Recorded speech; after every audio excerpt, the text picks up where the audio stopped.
El 3.1. Bases jurídicas de la organización escolar.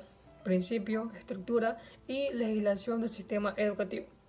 Empezamos con los principios del sistema educativo, que para la UNESCO son los más importantes. La no discriminación, que en la educación significa que todos los seres humanos tienen acceso a la educación, en la igualdad de oportunidades y de trato. Tiene como objetivo principal promover la colaboración entre las naciones a fin de mejorar la igualdad de oportunidades educativas. El acceso universal a la educación, que es libre de toda discriminación y exclusión del derecho a la educación. El principio de solidaridad es una fuente de inspiración en la tarea de hacer realidad el derecho a todos a la educación. Ahora tenemos la estructura del sistema educativo.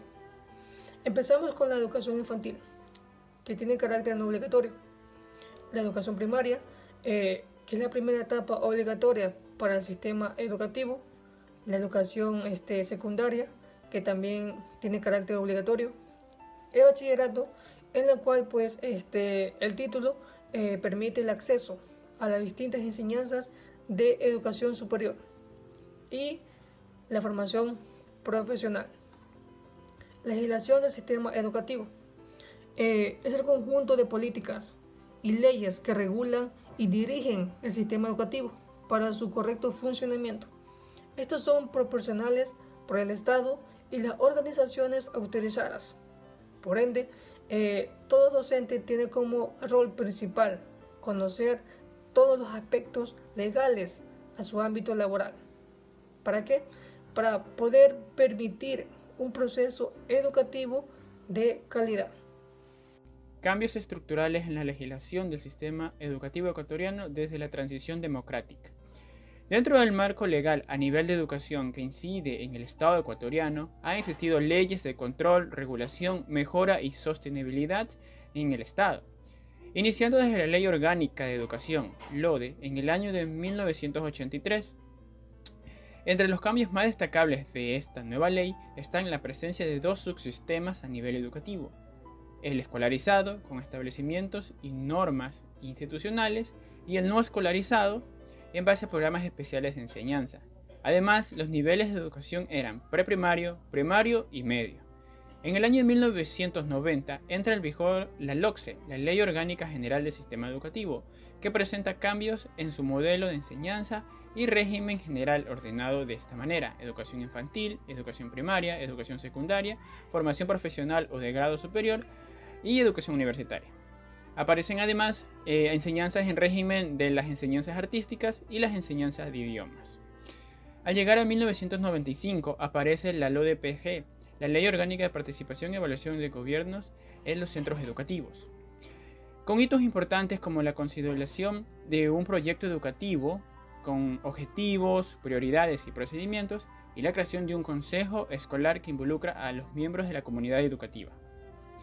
En el año del 2002 entra en vigor la LOCE, la Ley Orgánica de Calidad de la Educación, que se orienta al sistema de resultados por medio de evaluaciones cuantitativas.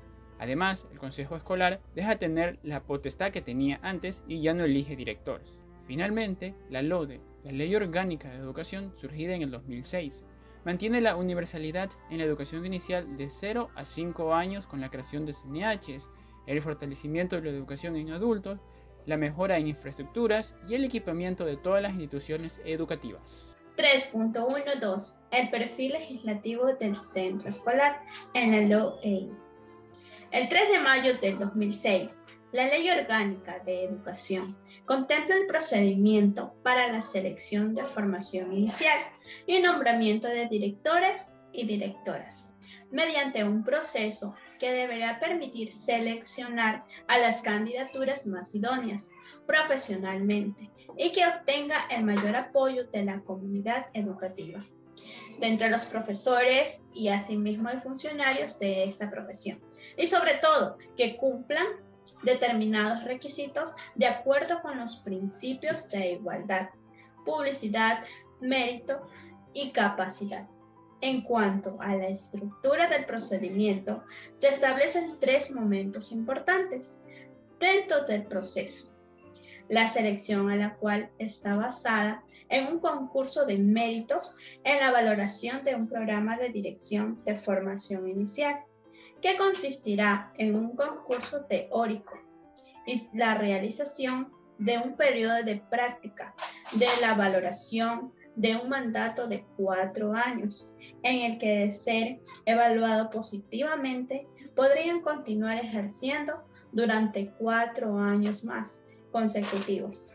También tenemos el perfil de profesional del director, que tiene que llevar la siguiente función, que es garantizar el cumplimiento de las leyes y demás disposiciones vigentes, conocimiento de la aplicación y capacidad de interpretación de la legislación vigente, talante negociador en la aplicación de la misma, integridad y actuación ética, ejercer la jefatura de todo el personal adscrito al centro y adoptar las resoluciones disciplinarias que correspondan de acuerdo con las normas aplicables. La planificación de una unidad educativa se encarga de especificar los fines, objetivos y metas de la educación. Gracias a este tipo de planificación es posible definir qué hacer y con qué recursos y estrategias se va a planificar. Esto también implica la interacción de diversas dimensiones. Por ejemplo, desde el aspecto social, hay que tener en cuenta que la escuela forma parte de una sociedad y como tal, los cambios que experimenta la trascenderán. Por otra parte, la planificación educativa es el diagnóstico donde se vinculan las necesidades educativas, las condiciones de aprendizaje y los factores externos que afectan el proceso educativo. Es importante señalar que la planificación educativa constituye una herramienta necesaria en el accionar docente, dado que permite establecer los objetivos que se desean alcanzar en cada una de las actividades propuestas en el aula de clase. Bien, también hablaremos de las características de la planificación educativa. Nos dice que es sistemática, ya que consiste en hacer posible el entendimiento y conocimiento usando todos los medios que le permiten el aprendizaje. También nos dice que es participativa, porque constituye una vía idónea para que el proceso de enseñanza-aprendizaje se centre en el sujeto que aprende, en función de potenciar sus posibilidades y conducirlo hacia niveles superiores de desarrollo a través de la interactividad con el docente y demás miembros del grupo. También nos dice que permite corregir errores y omisiones. De la misma manera, esta apoya la aplicación del PEI. Aquí también abarcaremos acerca de las dimensiones espaciales de la planificación educativa. A continuación, se definen cada una de las dimensiones espaciales. La planificación a nivel nacional permite obtener una visión de conjunto e integrada de los problemas y necesidades educativas del país. En cambio, en la planificación a nivel regional se desprende del proyecto educativo nacional y adecuado a las características socioeconómicas y culturales de cada región del país. En la planificación a nivel institucional se formula a partir de las dos planificaciones anteriores y consultando a la comunidad educativa, lo cual se refleja en el proyecto educativo de centro. El proyecto educativo de centro es un documento pedagógico elaborado por y para la comunidad educativa. El PS es el marco de referencia, ya que recoge de forma detallada la identidad, los objetivos y organización de un centro educativo, con el objetivo de dar respuesta eficaz a las necesidades y demandas que se pueden presentar a lo largo del curso escolar. Se trata de un documento institucional de planificación educativa que establece los valores, los objetivos y las prioridades del centro. El proyecto educativo de centro es de gran importancia tanto para el funcionamiento interno de una institución como para que la comunidad escolar y aquellas personas y organizaciones con las que se relacionan conozcan su funcionamiento, sus objetivos y su identidad. Los proyectos escolares son un espacio académico de aprendizaje interactivo. donde se trabaja en equipo sobre una temática de interés común, utilizando la metodología del aprendizaje basada en proyectos, con un enfoque interdisciplinario para estimular el trabajo cooperativo y la investigación, así como las habilidades sociales. Esta actividad se realiza al interior de la institución educativa dentro de la jornada escolar y se divide en campos de acción sobre los cuales los estudiantes deberán construir un proyecto, aplicando sus conocimientos, destrezas descritos en el currículo. La planificación curricular son lineamientos para adaptar y delimitar la estructura, temporalidad, seguimiento y evaluación de los documentos de planificación que la institución utilizará en la práctica pedagógica. Organización, gobiernos y gestión del centro escolar, los órganos unipersonales y colegiados y sus funciones. Organización escolar cumple un papel fundamental dentro del ámbito educativo. Para que el proceso de enseñanza y aprendizaje funcione, se debe partir de un análisis de la realidad en la que se encuentren y fomentar sobre todo la colaboración entre todos los profesionales que participan en la educación del alumno. El nuevo modelo de gestión educativa es un proyecto que inició su gestión en enero del 2010 y plantea la reestructuración del Ministerio de Educación para garantizar y asegurar el cumplimiento de los derechos de la educación. Es decir, busca influir de manera directa sobre el acceso universal y con equidad a una educación de calidad y calidez. Órganos unipersonales. Tenemos el director. Elección y nombramiento del director. Las administraciones educativas convocarán concursos de méritos y establecerán los criterios objetivos y el procedimiento de valoración de los méritos del candidato y del proyecto presentado. Tenemos el jefe de estudio. Funciones del jefe de estudio son coordinar las actividades de carácter académico de orientación y velar por su ejecución. Como último tenemos al secretario. Las funciones de este es ordenar el régimen académico del centro de conformidad con las directrices del director, participar en la elaboración del PGA junto con el resto del equipo directivo. Los órganos colegiados tenemos el consejo escolar. Se compone por el director del centro, quien será su presidente, el jefe de estudios, un concejal o representante del ayuntamiento, un número de profesores elegidos por el claustro que no podrá ser inferior a 1/3 del total de componentes, además de un número de padres y de alumnos elegidos respectivamente por y entre ellos, tampoco inferior al 1/3 del total. Un representante del personal de administración y servicios del centro. Además, deberá contar con un secretario del centro que ayudará como secretario del consejo con voz y sin voto. El claustro de profesores es el órgano propio de participación de los profesores en el gobierno del centro y tiene la responsabilidad de planificar, coordinar e informar, en su caso, decidir sobre todos los aspectos educativos del centro. En el punto 3.2.3 vamos a hablar sobre la organización del sistema de comprensión e integración de los alumnos con diferentes y diversos géneros, en la participación educativa y la resolución de conflictos. Entre ellas vamos a hablar sobre la parte de participación educativa. ¿De qué se trata esto? Es una colaboración directa con el proceso de aprendizaje del alumnado, tanto en el horario escolar como en el extracurricular. También nos habla sobre la integración escolar. Se basa en un paradigma que es más productivo en todo un grupo, heterogéneo o homogéneo.